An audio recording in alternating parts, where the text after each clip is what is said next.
I'm jostled and jerked and sick.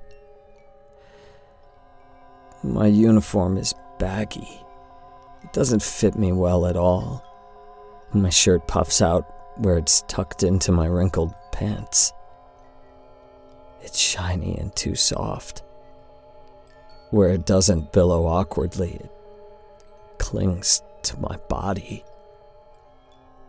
It swallows me until I'm lost, or it reveals me until I wish I were. And the shoes are too tight. Inside my supply closet, it's dark and close, and the bare bulb hanging above me glows warm and orange. The light doesn't quite reach the far wall behind me. I'm not sure how far back it goes. I could reach my hand out and maybe find the wall just beyond the shadow. Maybe there isn't even enough room for me to lay down without curling up. Maybe that wall is just like the other three, and it will stop me right here. Keep me right here.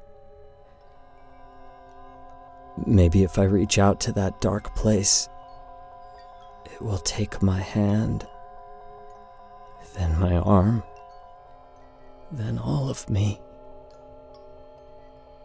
Maybe I can follow that nothing deeper and deeper into wherever it goes. Maybe that way leads to the hollows and bloody pipes of the hotel herself. A labyrinth of secret passages and staircases to nowhere. Maybe the drywall breathes and the black mold whispers warnings of the horrors it can't forget. Maybe it leads nowhere at all. I could step into the shadow and wander the flat wastes of the unseeable without thought or feeling. I could go deeper and deeper in, not hoping it would lead me out again, not running from the things that I know give chase, because I put them there, like she put me here. I've had to chase the people that try to run. I have been the monster that they tell themselves could not be looking back at them in the dark. I know there is no comfort in it.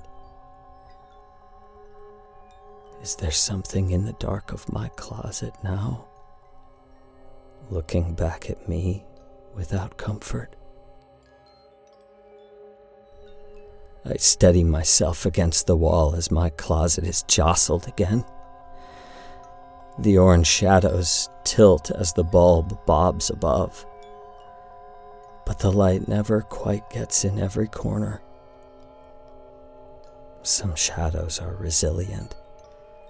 I have to stay ready in case the guest needs me, in case she needs me. Upstairs, room 900 is ready. I know it will never see a guest. We've been having trouble getting the guests to their rooms. Madame Hotel is... She's been... Outside in the lobby, I can hear screaming. Not a constant, painful, panicked scream.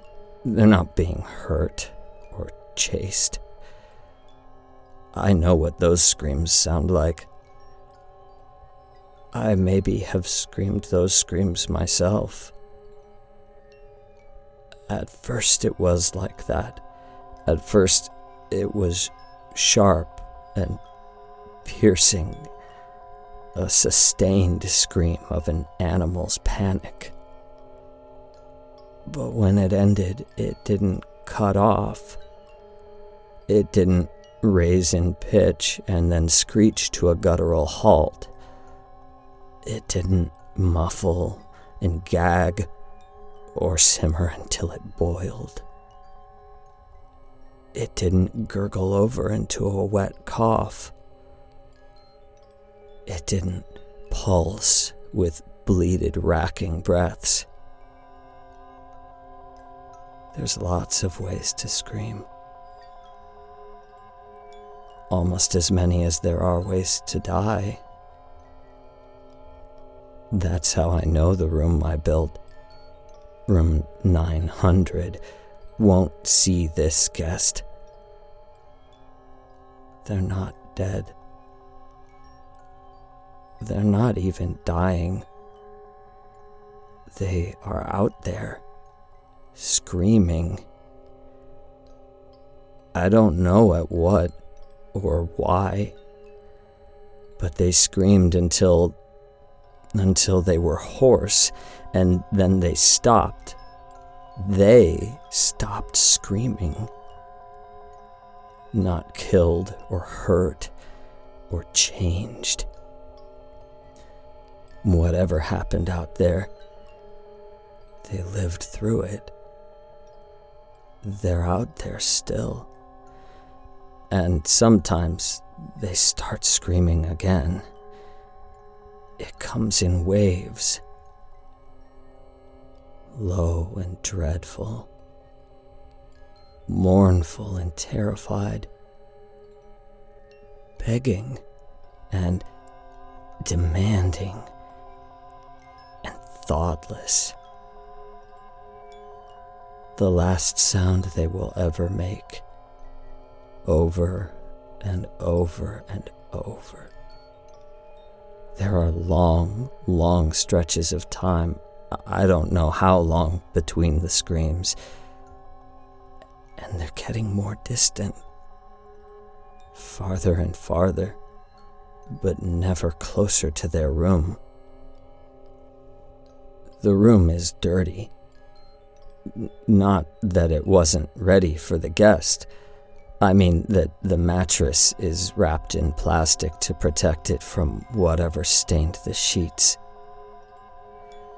The ceiling is yellow from nicotine and has brown from leaking water that never got plugged.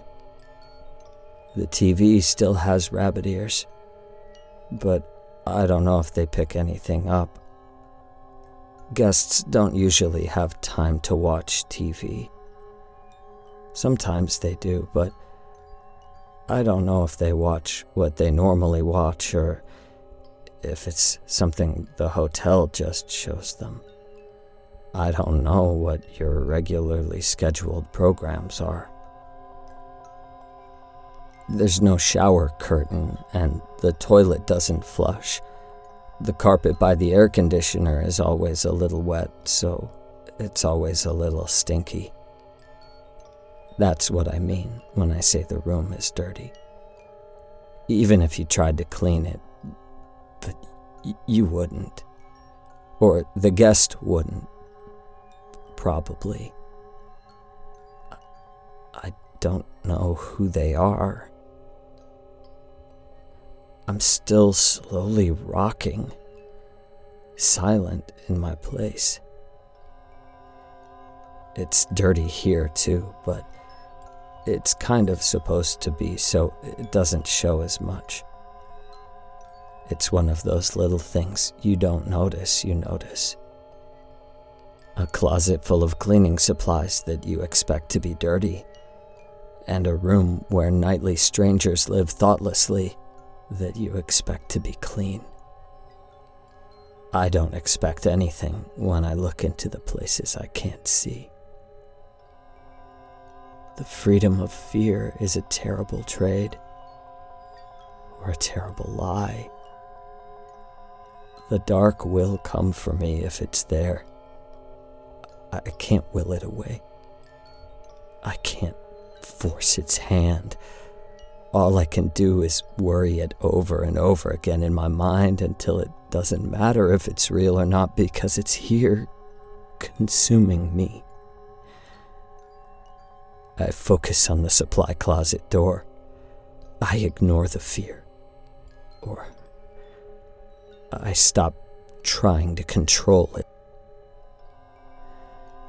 Resisting it is exhausting, so I let it run free and think about the room I built for the guest. Their fear will burst through their control before they have time to... Oh. Well, if the room was getting used, it would anyway. It was going to be fast this time. It's not always fast, but this one was built for shock and striking speed. When the guest closed the door behind them, before they could let go of the doorknob, it would have pierced their hand. A starburst of metal spikes out in every direction, and they're stuck. They could get free if they pulled away enough, if they let their hand get chewed up until it hung in loose, greasy ribbons. It's the bone that makes this particularly challenging.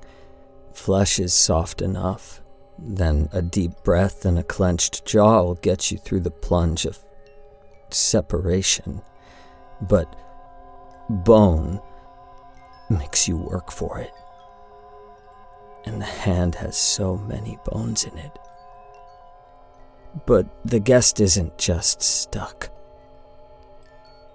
They're trapped. They could rip their entire arm out at the shoulder and they'll die just as dead up there. The doorknob is just the beginning. There's something in the dark of that room that lunges, throttling them, twisting them into... My closet bobs, and I bump into the wall. I have to grab the doorknob behind me to balance. I must have turned around. The dark end of the closet stares at the back of my head with pregnant promises of nothing. Outside, distantly, I hear the screaming again. They sound even farther away, but no less desperate. I let go of the door and wobble toward the back wall. It seems farther than I thought it would be.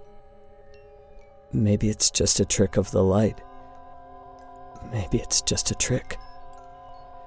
I reach out to the darkness there, my hand discolored and foul. I wobble again, but this time, it's not because the closet rocks. In the empty room upstairs, the guest isn't being held into place by a deadly doorknob. They aren't screaming in pain and panic as the metal works its way up from their hand, cutting into the muscle of their arm like gnarly filigree.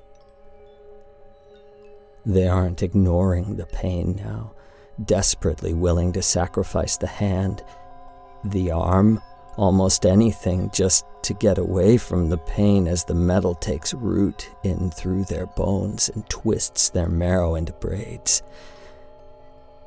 They don't scream when the TV, old and boxy, explodes with a static pop.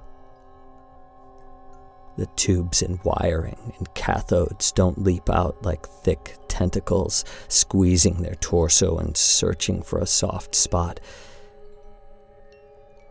It's all soft spots, though. And if the guest were up there right now, the black and gray and dirty silver strands of twisted metal would be digging in already, wrapping around their ribs to pull them apart. Wiring filling up their skull, pushing through their teeth, metal plating over their skin. Sparks and tiny flames pop and belch from the TV as it drags itself across the floor to them. They scream. Out in the lobby behind me, they scream. It's that desperate howl, trapped, dying, and moaning low. It's the wordless cry of someone who has no bargain to strike and miles to go before they get to die. I know it well. The light swings over me and I can't quite tell if I'm getting closer to the dark wall or if it's moving away. My eyes are sagging and leaking something white. I've been rotting in here for so long I hardly notice when the changes come. But when they do, it's so sudden and striking. It's all I can notice. A leg that won't bend anymore. Skin that cracks or splits every time I move something. One by one, the tiny signifiers of death crowd around me until that's all my tiny life is about anymore. Shuffling towards the unknowable dark, surrounded by screams and daydreaming about what might have been in room 900. Up there, the guest isn't being covered in mercury-hot blobs of metal and plastic. They aren't being torn and twisted from head to toe, encased in fiddly bits from the inside out. Plastic fumes don't strip the wall, and their bones don't crack from pressure and heat. Up there, the lights don't go out as the wiring shorts, leaving black carbon burns along the walls. There isn't a person shaped with metal and pain, illuminated by a small flame from the husk of the TV on the floor. They're in the lobby. They've been out there for as long as I've been in here. I don't know how long. I've been rotting for as long as I haven't been. I've been walking in the orange light and the swinging shadows. I've been listening to their desperation and commiseration. They don't get to die where they were supposed to. My room sits unused, unappreciated, and meaningless. The back wall of my closet could lead anywhere. It could swallow me forever or hide me away. But when I finally get there, after all the swaying shadows and rocking floor, after all the things that didn't happen because of all the things that did, I reach my hand out and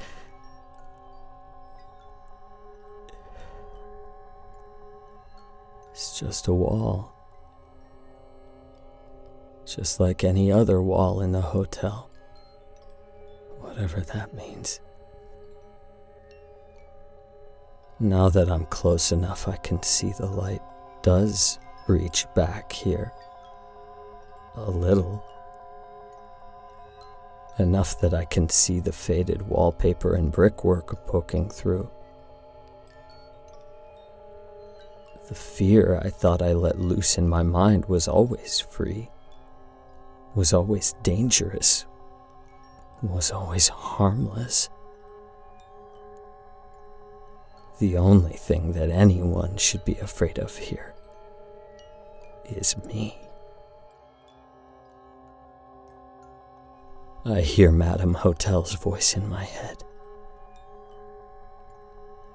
She's mad. Oh no. Oh no. My supply closet rocks again, disturbed by the door being swung open suddenly.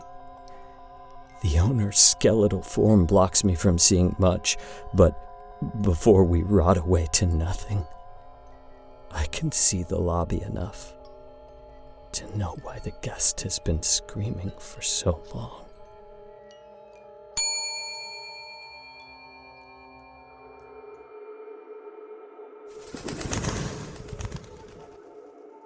The freedom to go anywhere is not a luxury when we are nowhere.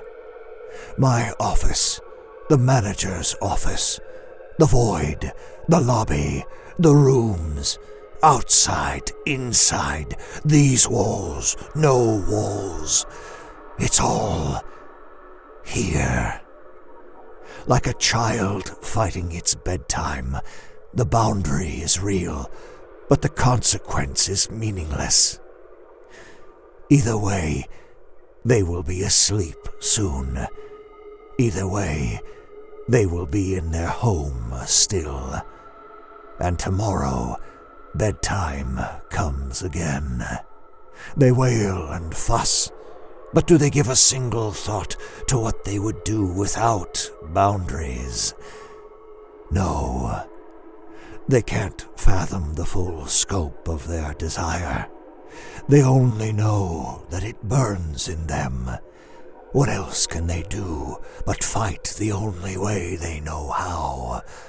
With tears and noise. Debbie Houston has been supplying us with hers for I don't know how long.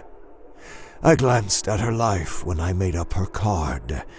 Madame Hotel, clinging and hovering over me the whole time, buzzing and cooing, mood changing with each heartbeat. She's interested in them, I think. Curious is not the right word. How could she be curious? How could she not already know?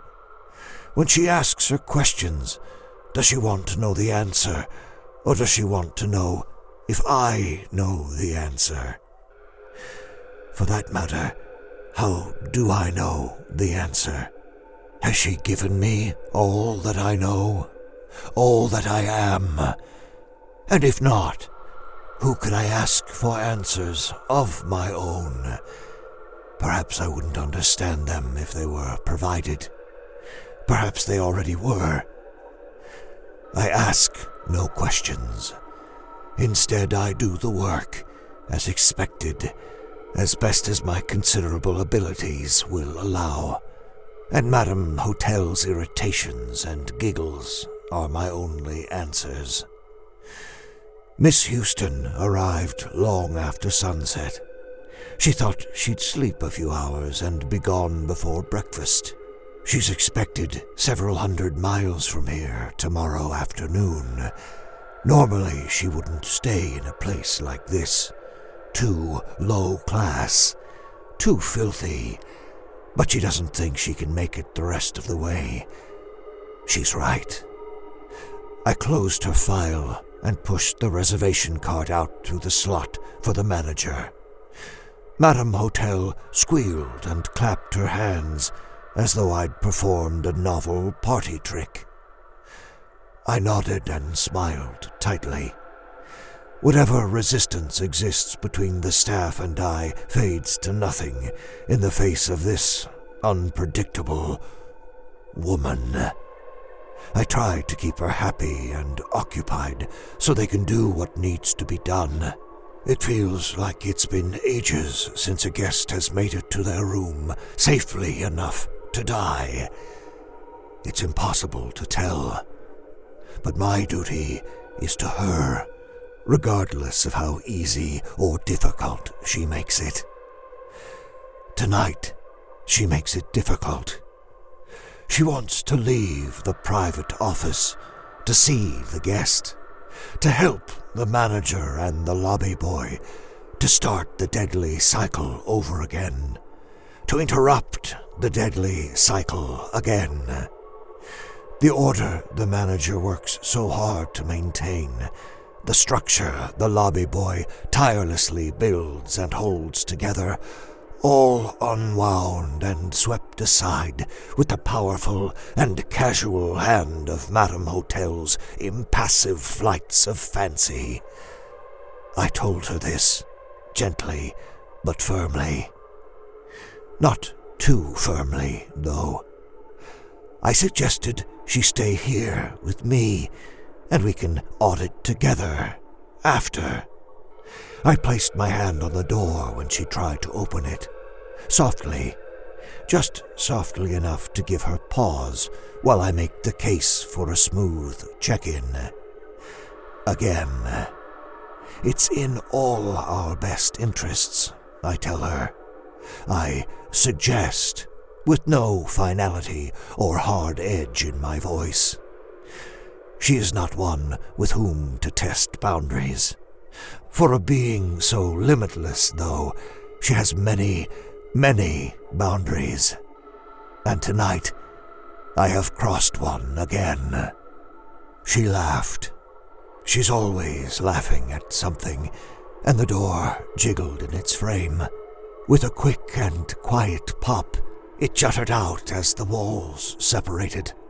The floor, the ceiling, all suddenly drifting away from one another. She makes it clear to me, to all of us, that she will go where she pleases, when she pleases. She brushed past me, past the door, between the space the walls have made. Her feet never touch the ground. Mine don't either. But the manager has to hold on to the front desk as it drifts off the lobby floor. The walls there, too, were separating from each other. Everything expanding, unmooring from one another into their component parts. Slowly, but sickeningly surely, they drifted away, and between those sections of herself, the infinite void crept in, howling like a mad wind through dark trees. The manager looked first to her, then to me. I shook my head just once and let go of the door. It floated past her. In every direction, slowly star-bursting out from the lobby. Walls, ceiling, floor, furniture, it all drifts away. Madame Hotel had no problem navigating this. She strutted over, walking on nothing, to the lobby doors. Even though they float free, no longer connected to the walls that turn slowly in the nothing, they still opened when she yanked the doorknob. Debbie Houston was on the other side. If there is such a place. She kicked away, but Madame Hotel grabs her wrist and dragged her inside.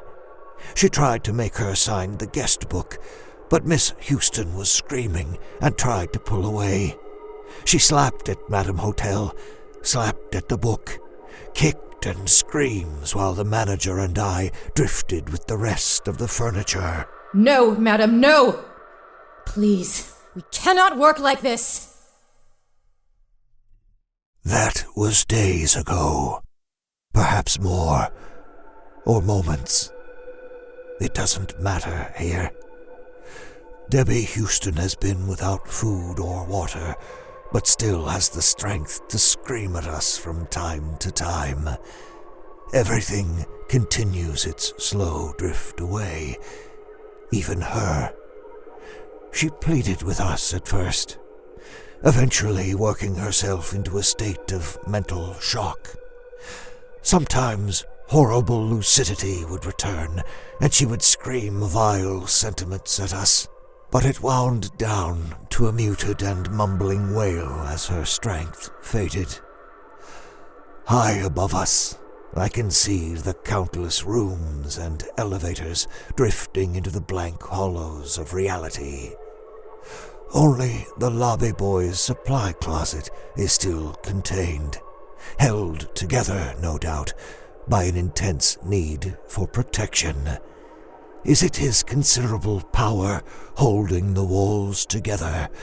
Is it some perverse reward the hotel has granted him, her most loyal and thoughtless servant? The moaning, dreary death of the guest as she succumbs to her body shutting down is punctuated by our own rot. The manager still has an iron grip on her desk, but semi-clear fluid and globs of flesh float idly nearby as they slough off of her. She and Madame Hotel have been staring at each other in silence since her outburst, the guest seemingly all but forgotten. We cannot continue this way, but what comes next is not up to us. Disruption and consequence, like the decay that grips us, is our inevitable routine. Distantly, far beyond where I can see, though, I can still feel her there. I know Debbie Houston is about to die. Finally. Madame Hotel stays just long enough to watch us crumble before she too fades away. The manager's hands are still locked onto the front desk, though she's no longer anywhere near them. Knowing she'd want to check on her lobby boy, and knowing I only have a few minutes left before I'm drifting in pieces too, I turn myself quickly, and in an instant I'm at his free-floating closet. I throw the door open roughly, startling him. He clearly had no idea what was going on out here. Just before we both collapse, I hear her voice in my head. I know exactly what to do with you three. The Hotel was created and produced by Veronica, California, and Mark Whitten, starring Kelly Nienaltowski as the manager, Mark Whitten as the lobby boy, Graham Rowat as the owner, and Christa Lewis. Music by Lauren Picorni, West Rodri, and special guest composer Zach Tatom-Drake. And produced by Pacific Obadiah.